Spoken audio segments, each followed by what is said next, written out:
Free markets. What an oxymoron. My God. It was funny. I was messaging y'all on WhatsApp and I was like, hey, this company is the one that handles all of the US shipping to China. It's $100 a share. It's down like 40% for the year. And then it went like up 7% like on the day, like immediately when Trump said his thing. And then like it went the other way, right down to 100. And then today, back up to 107. But today it went up? Yes. It's gone. It's hard to look. It's hard to keep track of it because the market's been up and down and it keeps having these little bumps. Mostly down.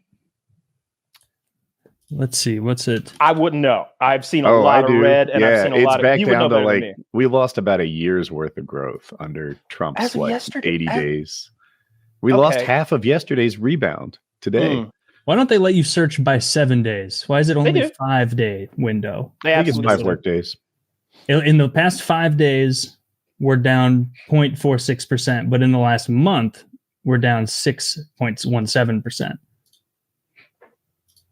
Is that what do you mean? Do you mean like S&P 500? I literally just went to S&P 500. Sure. Okay. Yeah. I don't know what the fuck's going to happen. It's quite the roller coaster ride with Trump. They said that the bonds market freaked him out and he backed off. I see the tariffs on China are 124% now.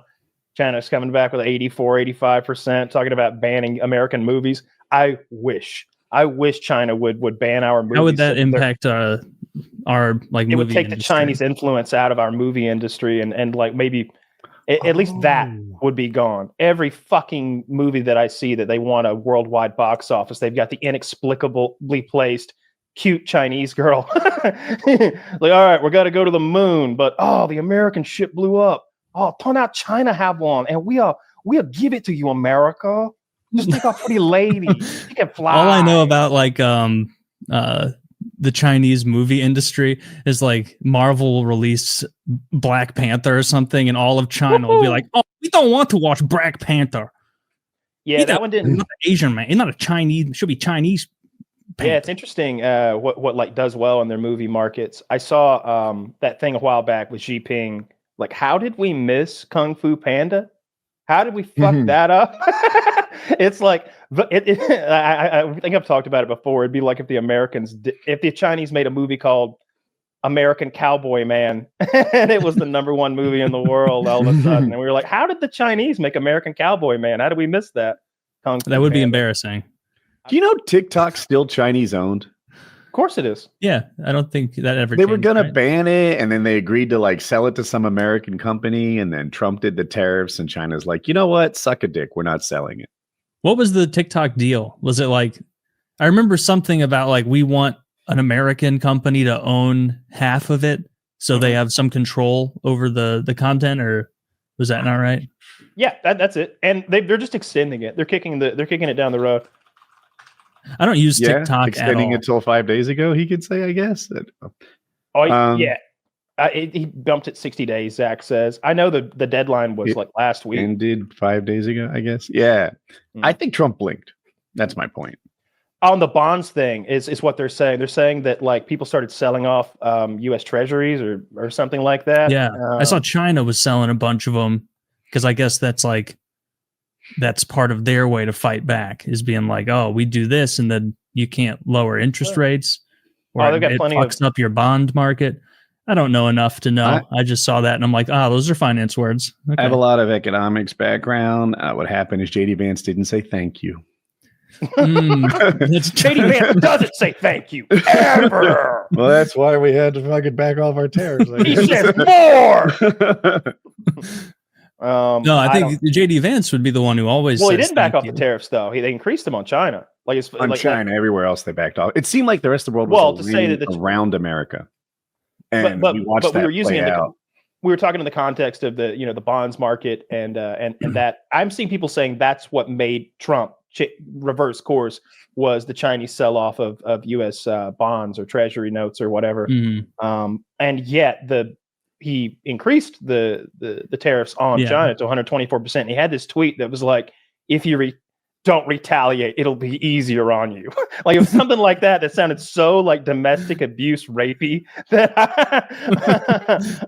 like he's trying to bend Xi Jinping over a barrel, but Xi doesn't fight want back. That. It'll go better for you if you don't. So now, back. like I think China's the only country that has like bananas tariffs on it, and everyone else is on the 10%.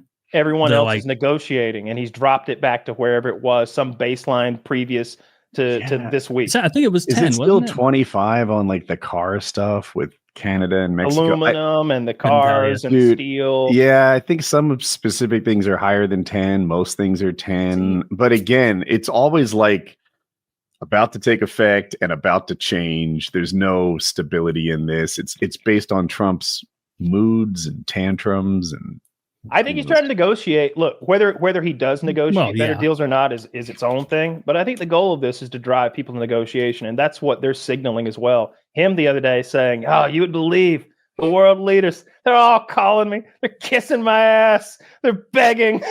It's like, dude, why are you saying this out loud?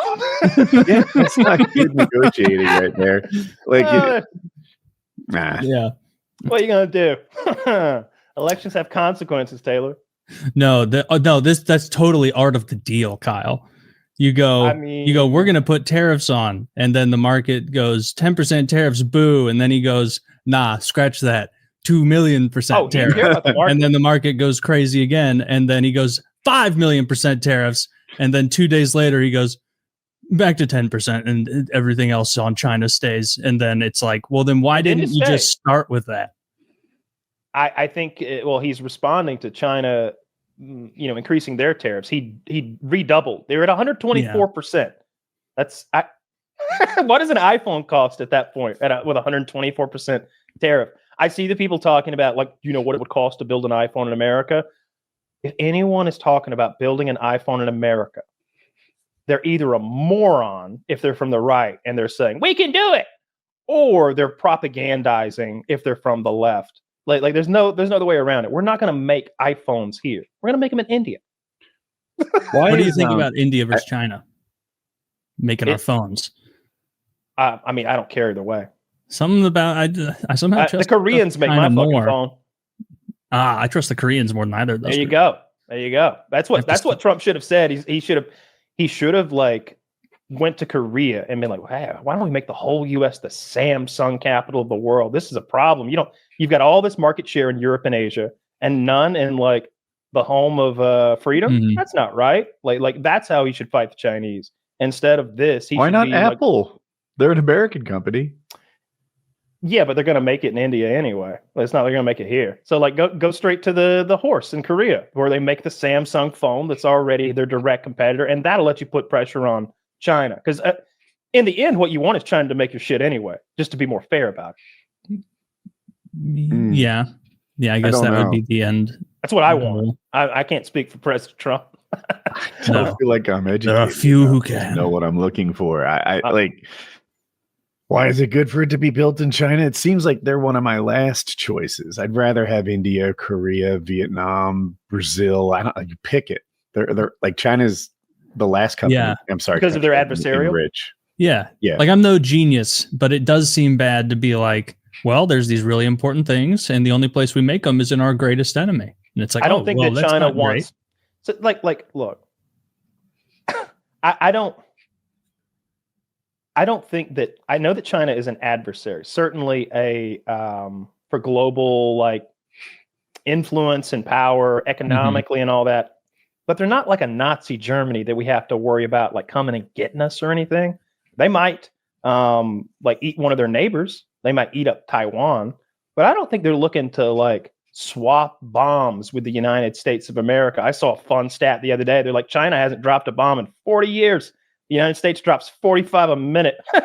And I just don't think that they want a war with us. I think that we should negotiate some kind of a deal. And I don't mind them making stuff for us. I get that you don't want all your bullets to be made in an enemy's territory. Mm-hmm. I get that. There should be some diversification. But clearly, we have a global supply line and a global way of doing things that's the smoothest, most efficient way already, and that's having China make our stuff in their factories. I just don't want to go back to some other way. I don't know what that would be. Yeah. Well, we need some, like the COVID stuff did show us like, yeah, we can't be reliant on them in like times of crisis, because they're going to be like, oh, that's super fascinating. You need this from us. We're taking care of our own first. And so you can fucking get in line. And it's like, all right, well, that's not ideal. Did that happen? I didn't feel like their production went down necessarily. They manufactured a lot of our PPE stuff, if I recall. And there was a huge backlog of it because China was like, well, we're making stuff for us and you guys don't know how to make this anymore because you sent it to us. So I don't blame them for that one bit. Like, look, no, I'm not saying that's their problem. It's our problem. Like, we should be able to step in times of emergency. We did eventually. It was just a delay. I saw a thing the other day. Stay-at-home moms on Etsy made our PPE instead. Yes, it worked. Yeah. Look, none of it worked. Pieces of cloth. none of it worked anyway, or did it? I don't even know. They went back and forth. I wish if COVID happens, what you want to believe, as far as I can tell. Yeah, I was wearing like COVID again. I'm going to invest in like a plague doctor mask and put potpourri in it, old style. I saw. I think that would be cool. I saw people wearing those. Like you can get away with anything. Not. I absolutely did. Yeah. You saw people wearing plague doctor masks? I saw people doing it online. I didn't. Yeah, that's what I mean. I didn't. Yeah. I didn't go out during COVID. You crazy? I was so afraid of getting sick. Dude, you went out to a gym every single night at 3:30 a.m. bathed in like a purifier. I was clean, Taylor. I was pure. I don't know. I'm sure you were the first person in the gym that day. Actually, yes, at 3 a.m. maybe. It's airborne. What am I saying? It's airborne. It's an airborne illness that dies in the air after seconds. No, because that was at the time where they were like, it can live on surfaces for 2 weeks, and you're like, time to bench. I promise you, when I was in there, never once did I touch my face. Like it wouldn't happen. Really? The idea of me touching my face is a foreign concept because of acne from a kid. You touch your face, you put bacteria in your face. I don't touch my face at all. So like during that was never happening.